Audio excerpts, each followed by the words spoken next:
বঙাইগাঁৱৰ বৈতামাৰীত Indian gas এজেঞ্চিৰ তুঘলকী কাণ্ড। ইণ্ডিয়ান ঘৰুৱা গেছৰ চিলিণ্ডাৰত ওলাল পানী।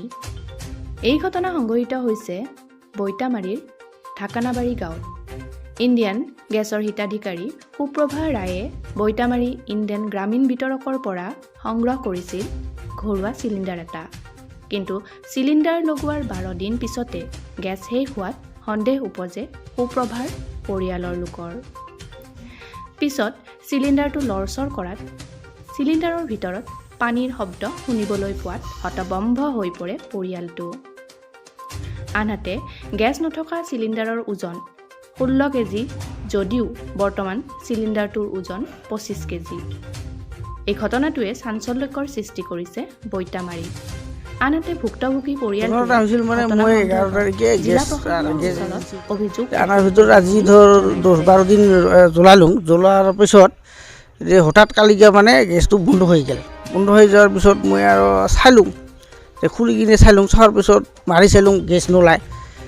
যেতিয়াতো গেছ নোলায় এতিয়া ভিতৰত আছে পানী। এই ভিতৰৰ পানীখিনি থকাৰ পিছত এতিয়া ৰাইজকতো বহুত এনেকৈ হাৰাশাস্তি দি আছে আৰু ঠকাই আছে। এতিয়া বহুত মানুহক এনেকৈ ৰাইজক ঠকাই আছে।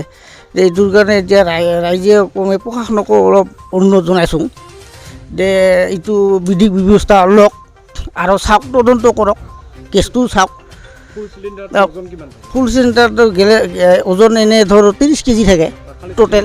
খালী চিলিণ্ডাৰ এতিয়া 14 কেজি থাকে। এতিয়া আছে তোৰ 25 কেজি তোৰ 200 হিচাপে গেছ আছে। গেছ নাই, এতিয়া পানী আছে।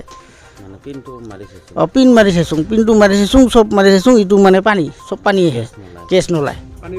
পানীৰ শব্দ কৰে, এতিয়া লৰাইলেও পানীৰ শব্দ কৰে। যোগান বিভাগ মানে জনাব লাগিব, এইটো সঠিক তদন্ত হওক, অভিযোগ। বঙাইগাঁৱৰ পৰা চন্দ্ৰকুমাৰ নাথৰ ৰিপৰ্ট, নিভাজ অসম লাইভ।